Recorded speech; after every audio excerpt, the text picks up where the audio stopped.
Good morning. My name is Suzanne Adams. I'm one of the worship associates here. And we are a Unitarian Universalist congregation with love at the center of our values. We gather here, each on our separate spiritual journeys, to support one another and to challenge injustice wherever it exists. Whether you are joining us for the first time or have been coming for many years, whether you're here in the pews or joining us online, we welcome you and we hope that you'll find many reasons to return. I do have several announcements this morning, but first of all, we'd like to offer a special welcome to our new Acting Director of Music, Sarah Hager.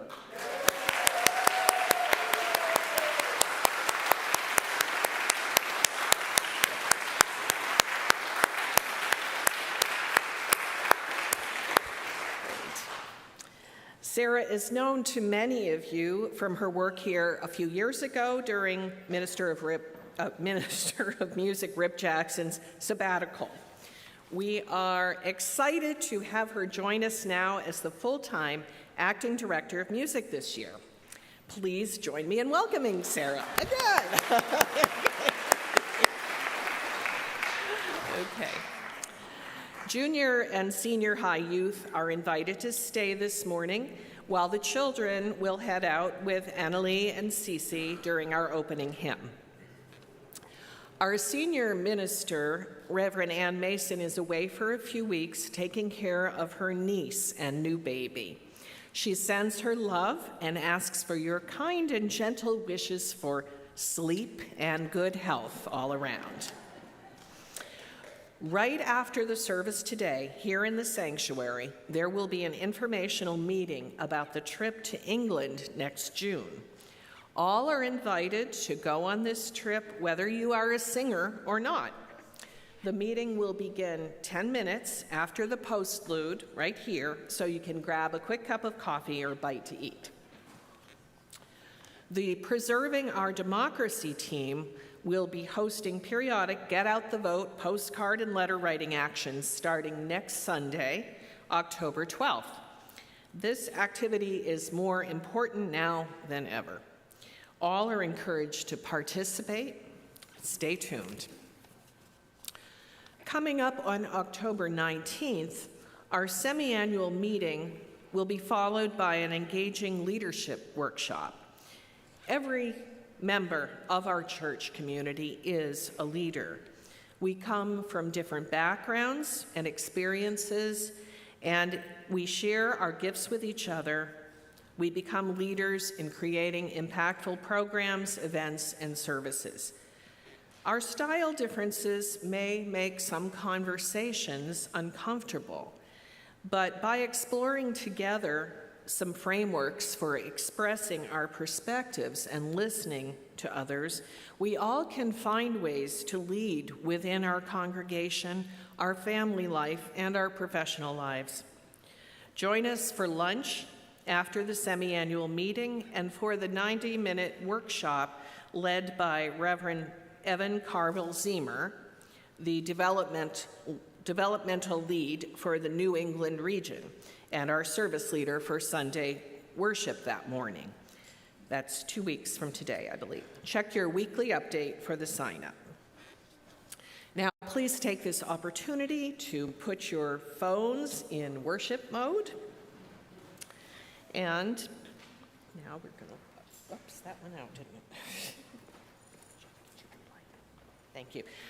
Now our chalice lighting. Fletcher Mays will light our chalice. And these words for the chalice lighting are by Lee Kinvey, A True Story. This chalice is for the living, the changing, the becoming. This chalice is for losing the script of your life, the chapters about who you are in other people's stories. This chalice is for the lost GPS that was supposed to show you how to get where they expected you to go. This chalice is for skipping the directions, coloring outside the lines, painting, not by number, but by silence, by wild abandon. With a brush you made yourself from light deep inside. Startling, vivid, a new voice that already knows you. Finally, a true story. Thank you, Fletcher. That was more difficult than usual this morning. Now, please join me in rise in body or spirit and join me in saying our affirmation of faith. Love is the doctrine of this church. The quest for truth is its sacrament, and service is its prayer. This is our great covenant, to dwell together in peace, to seek the truth in love, and to help one another to the end that all souls shall grow into harmony with the divine. Now, please turn and greet someone you may not yet know, and feel free to cross the aisle.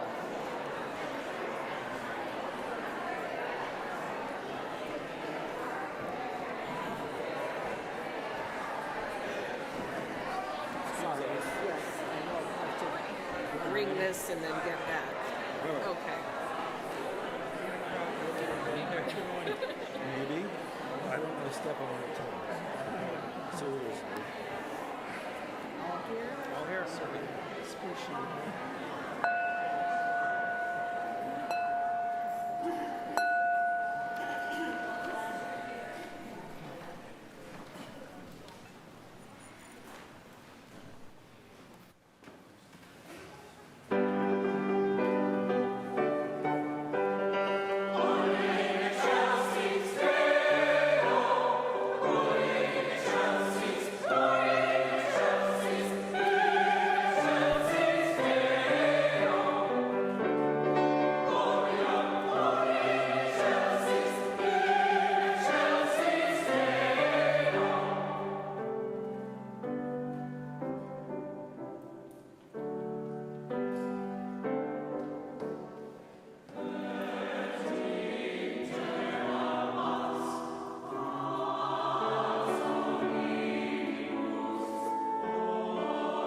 Our call to worship is titled, Remember. Remember the sky that you were born under. Know each of the stars' stories. Remember the moon know who she is. Remember the sun's birth at dawn that is the strongest point of time. Remember sundown and the giving away tonight. Remember your birth, how your mother struggled to give you form and breath. You are evidence of her life and her mother's and hers. Remember your father. He is your life also. Remember the earth whose skin you are. Red earth, black earth, yellow earth, white earth, brown earth. We are earth. Remember the plants, trees, animal life, who all have their tribes, their families, their histories too. Talk to them. Listen to them. They are alive poems. Remember the wind. Remember her voice. She knows the origin of this universe. Remember, you are all people, and all people are you. Remember, you are this universe, and this universe is you. Remember, all is in motion, is growing, is you. Remember, language comes from this. Remember the dance language is, that life is. Remember.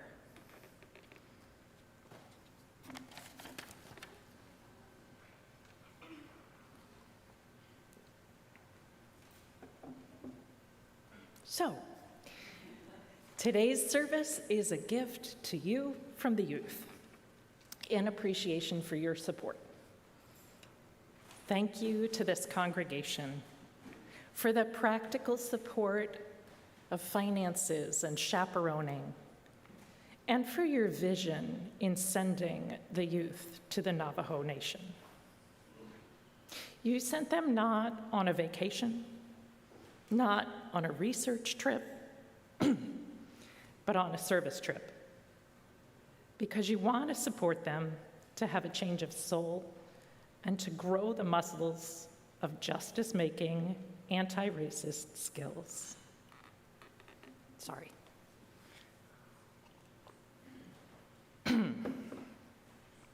You wanted them to visit another culture to learn respect, humility, and new ways of thinking and being, not because we want them to adopt other cultures' practices in a power-over model, but because we want to build relationship, to understand that the Diné people have a distinct perspective based on their experiences and shaped by their location, to understand that when we undertake service, it should be because of what the most affected people ask for, not what we want to give them.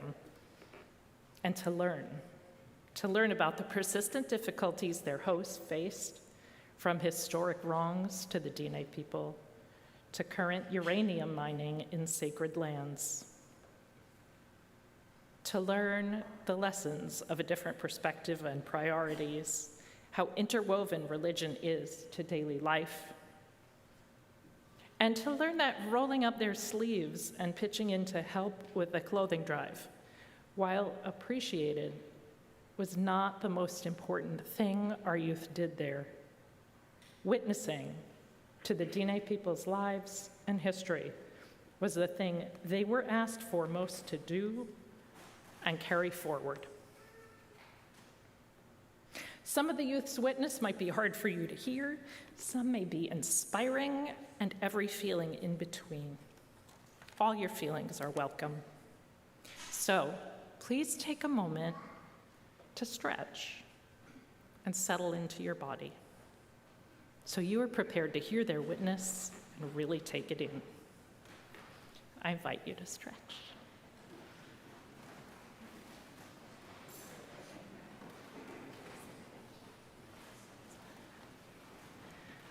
Let us listen now to their reflections on how each one of them was changed.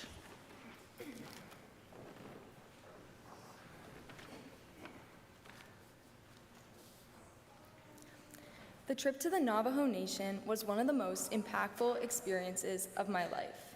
I discovered more about who I am as a person and felt myself grow in ways I hadn't expected. Of all moments on the trip, the Sweat Lodge ceremony left the deepest impression on me. A sweat lodge is a dome-shaped hut used by indigenous peoples of North America for ritual steam baths, often serving as a form of purification. On our final day, our group was invited to participate in one. Inside the lodge, we went through 4 different rounds, each lasting 20 to 30 minutes. At the beginning of every round, songs were shared, and then we focused on a different theme. The first round was an introduction, where we went around in a circle sharing pieces of who we were. The next session was affirmation, where we expressed our thanks. The third round was prayer, where we reflected and prayed. And the final session was a round of release, where we spoke openly about what we needed to let go of. With every round, the heat grew more intense, reaching up to 130 degrees Fahrenheit. Rocks were placed in the center of the lodge and water was poured over them, releasing waves of steam that filled the dark space. It was so dark inside that I couldn't even see my hand in front of my face. Our group sat closely together, packed tightly into the lodge with almost no extra space. That closeness was intentional, creating a deeply personal and communal atmosphere. As the ceremony went on, I felt myself growing more connected, not only to the people around me, but also to something greater, a sense of shared humanity and healing. Leaving the sweat lodge, I carried with me a profound sense of clarity, connection, and peace.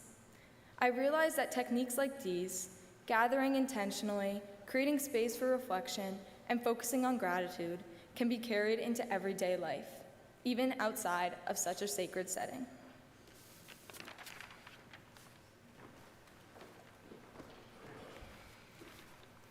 Hello everyone, my name is Phoebe Bracken. I'm one of the youth who went on the Navajo Nation service trip.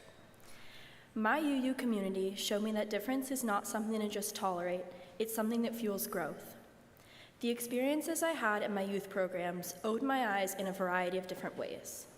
But it was our service trip to the Navajo Nation in Tuba City, Arizona that truly connected me to another culture. For a week, I immersed myself, learned, and lived in a community whose lives look very different from my own. I was struck by the quiet resilience of the community, the dry beauty of the desert landscape, and most of all, the deep respect woven into their traditions. What stayed with me most was how womanhood is honored in Navajo tradition. I learned when a girl gets her first period, her family holds a 5-day ceremony celebrating her transition into womanhood. She is seen not as someone with a biological inconvenience, but as someone stepping into a sacred stage of life. Women on their periods are considered so powerful that they do not enter the sweat lodge, not because they are impure, but because their energy is believed to be too strong that it could disrupt the ritual's balance. This perspective was transformative for me. In my own life, menstruation has often been treated as something embarrassing, a topic to hide or whisper about, which is initially why I felt nervous about it to talk about it in front of an entire church. But then I realized this is exactly the issue. To begin to see it as a reframed source of strength challenged me to think about my own body. It made me realize how much cultural narratives shape the way we experience ourselves and how liberating it can be to adopt a new perspective. Beyond this single lesson, the trip as a whole reminded me of how much we can grow by stepping into somebody else's world. Whether we were eating meals together, folding clothes at the Angel House donation, or simply listening to each other share stories, I felt my understanding of community deepen. I came home with a greater appreciation for cultural difference, not as a barrier, but as an invitation to expand the way I see myself and others. Thank you.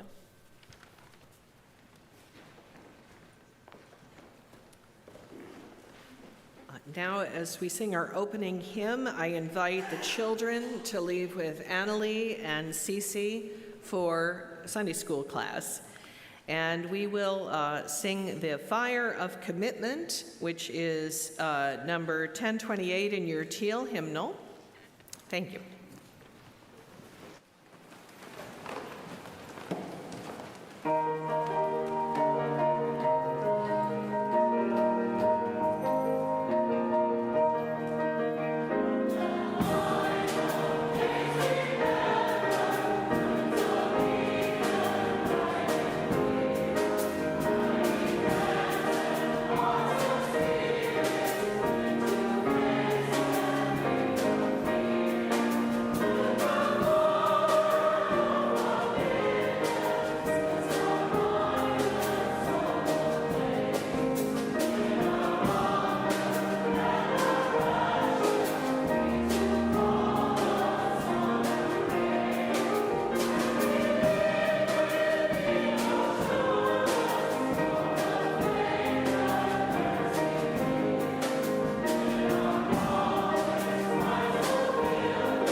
Hello, my name is Fletcher Mays, and I will be reading my own excerpt. Driving by the sights of the mountains and dusty yet nature-rich plateaus of northern Arizona for the first time was able to show me the beautiful sights of the Navajo Nation. However, I wasn't fully appreciating the environment until I was able to talk about the area and culture with our guides who had lived there for many years. We had visited tucked-away canyons rich with history of people running away from westward expansion and were able to experience the community at the flea market. A very impactful lesson I learned was with one of our guides, Vanessa. She was explaining to me how they use their hand to symbolize family. The thumb represents yourself, the closest finger to the thumb, the pointer finger, represents your mother, the middle finger your father, the index your mother's mother, and the pinky represents your father's mother. These connections emphasize the importance of family to the Dene people and acts as a reminder that even through hardship, you always have family with you, no matter what. I will be now reading for Caroline Quall. I feel so grateful for having the opportunity to visit the Navajo Nation this summer, and I know I will treasure the relationships we built there for forever, and the lessons they taught me will continue to stay present in my mind. They taught us about their way of life, the way they interact, and the way that they interact with the land and their values in such hands-on and a valuable way. One of the most notable for me was their relationship with water.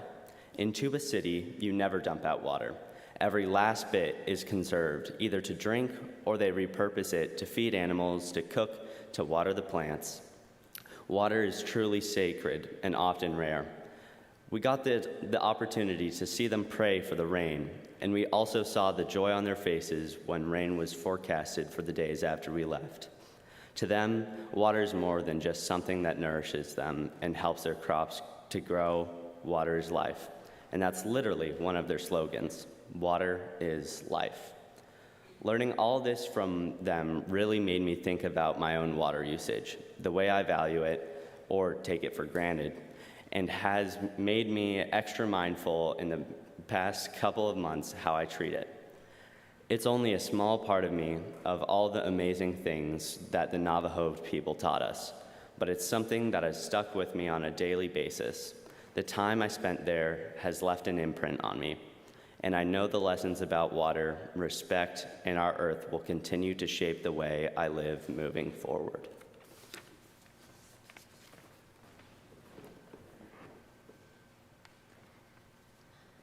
Hello, my name is Emma, and I'm going to be reading the words of Gaia. My visit to the Navajo Nation with the senior high youth group is one of my favorite trips I've ever taken. I've been fortunate to have been to some very beautiful places, but Tuba City, Arizona struck me in a completely unique way. When we arrived at the end of the first day, Phoebe Eckhart Lee, our youth group leader, said that we might have noticed that this was a special place. When she said that, I realized that I've been thinking about how to describe exactly what felt so different about this place, but I hadn't been able to pin it down. And special was the perfect word. Not too specific as to confine the feeling, not speaking for the people or culture we had been invited to befriend, but appreciative and all-encompassing. A word allowing us to acknowledge what we felt around us and beckoning us to explore it. Shanupa and her mom, Vanessa, gave us so much knowledge, kindness, fun, and hospitality. Fox, our hiking guide, told me all about his life and his tribe, the Hopi people, while hiking in Coal Mine Canyon, a lesser-known but breathtakingly beautiful spot. Shanupa's sister, Jade, cooked delicious dinners for our group and led the Sweat Lodge ceremony on the last day. Shanupa and Vanessa introduced us to more members of their community and encouraged us to ask many questions and learn as much as we could. On the last night, they invited us to dinner at their home, with walls covered with framed photos of every member of their family tree, the biggest one being a stunning portrait of the matriarch Vanessa on the wall at the head of the dining table. We ate Navajo tacos and then went to the backyard for s'mores and a comprehensive debrief. We went all around the group and talked a bit about how we felt about the trip. I felt like whatever I said in the moment wouldn't really express how much I valued what our host had done for us. The team of hosts thanked us for coming to their community and said that we're all friends. They said we showed respect and engagement with their land, people, and culture. They said they're happy they could teach us things and show us things. I truly didn't want to leave, and I know some others felt the same way. Thank you, Fohib, Dave, Omar, our incredible chaperones and youth group leaders for keeping us safe and on time and being there with us and taking time to guide us. Thank you, all people be happy, Shanupa, Vanessa, and their team for giving us a deeply special experience that I will cherish forever. And thank you to my beautiful church, First Parish, for making it possible.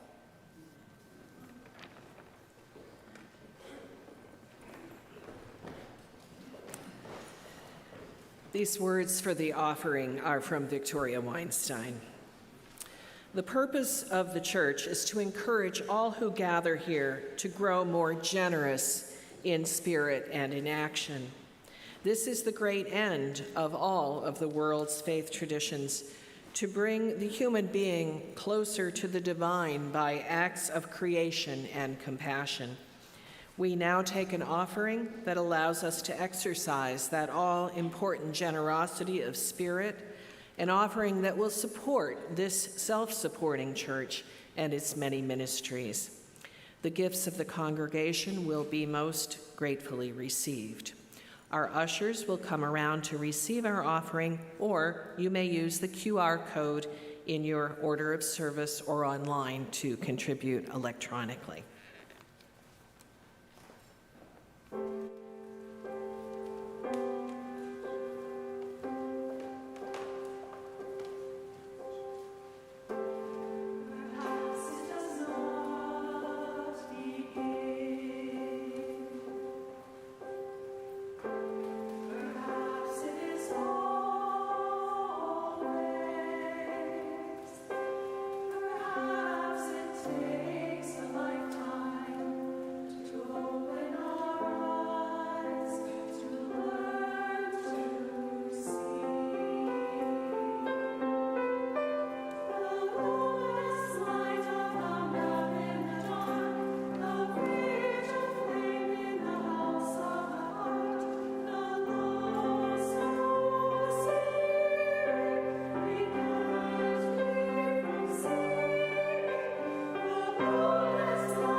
The Navajo Nation trip changed the way I view community. While in Arizona, I expected to have a single life-changing experience or lesson, something that would stick with me for forever. Instead, I left the experience unsure of what specifically I had learned. After calm hours by the fire and long minutes in the sweat lodge, I realized the most important lesson I could take away was one I already knew. I remember when Vanessa announced that a house had burned down in the area. The family couldn't rely on hundreds of firefighters to come to the rescue. They had their community, donations from the flea market, and a helping hand with recovering what was lost. The Navajo Nation taught me that community isn't cheering somebody up and patting them on the back. It's standing up for them. Not just being somebody they can ask for moral support from, but being somebody they can ask for true strength from. After this trip, I have a stronger urge to actually lend a hand when people need it, instead of simply wishing them good luck.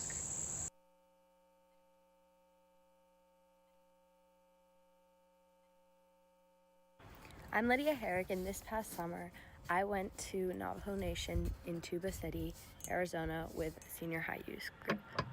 I'm going to now read the reflection I wrote. My trip this past summer to the Navajo Nation in Tuba City, Arizona with senior high youth group was one of the most impactful travel experiences I've ever had. At first, it felt like visiting a new place with beautiful landscapes and unfamiliar surroundings. But by the time we met our hosts, Chanupa and Vanessa, and heard their stories about their culture and community, I began to realize just how special and rich this place truly is. Our first day included a visit to Coal Mine Canyon, a breathtaking natural wonder with striking colors and deep history. Before hiking down, we learned about the Navajo people's past, imagining ancestors who sought safety here from invaders. Our guide Fox shared his personal stories, making the canyon feel alive with memories and meaning. Without this context, I might have only seen a pretty view on my own. But with people so passionate, I understood the canyon as a symbol of resilience, survival, and identity for this community. That experience taught me the importance of learning the story behind places, because every place has more than just surface beauty. It holds history and significance that shape its meaning. On the second day, we did community service with Angel House, distributing donated clothes at the flea market. Vanessa, who runs this project, showed me what real dedication looks like. Every week, no matter the circumstance, she gives her time and energy to help families in need. Her commitment and joy in helping others were inspiring. This project is a vivid example of the strong, supportive nature of the Navajo community. Even when people don't know each other personally, they step up to care and support one another with kindness and generosity. Witnessing this level of thoughtfulness moved me deeply and made me reflect on how important it is to be accountable to and supportive of others in any community. These 2 days together left me with two important lessons that I will carry forward. First is to never take anything for granted and always try to understand the bigger picture. There is always something new to learn beneath the surface if we choose to look. Second is kindness and community support are essential values. The Navajo people's willingness to care for each other and even strangers is a powerful example of what it means to be truly connected and compassionate. The trip was not only about seeing new places, but learning how history and culture, community shape the way people live, love, and help one another through challenges.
So amazing and fun.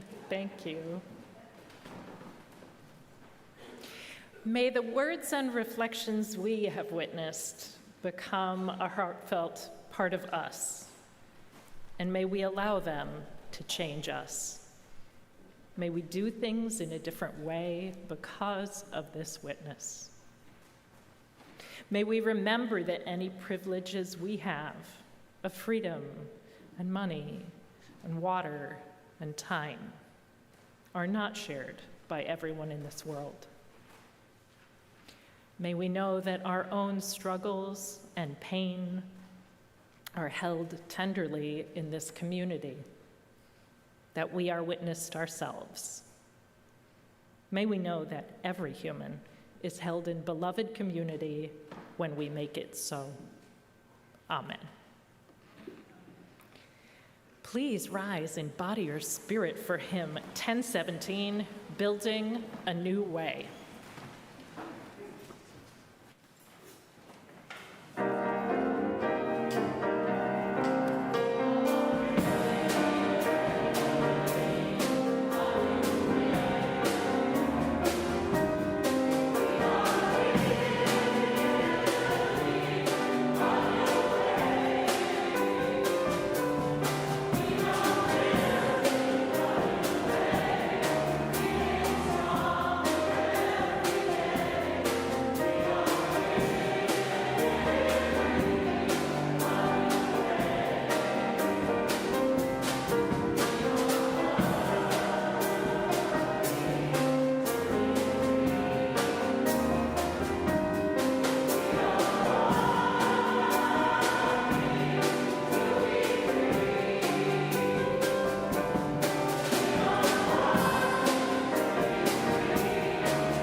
Friends, I hope you will join me in a tradition I enjoy to end worship services, blowing out our chalice with some unison words. Would you please say the words along with me that are printed in your order of service and will appear on the screen? We extinguish this flame, but not the light of truth. The warmth of community, or the fire of commitment. These we carry in our hearts until we are together again.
Just a reminder, there will be an informational meeting about the trip to England in about 10 minutes. So after you get some coffee, you can return to the sanctuary here and learn more from our music director, Sarah Hager, and tour director, Deb Flanders of Goodspeed Tours. Thank you.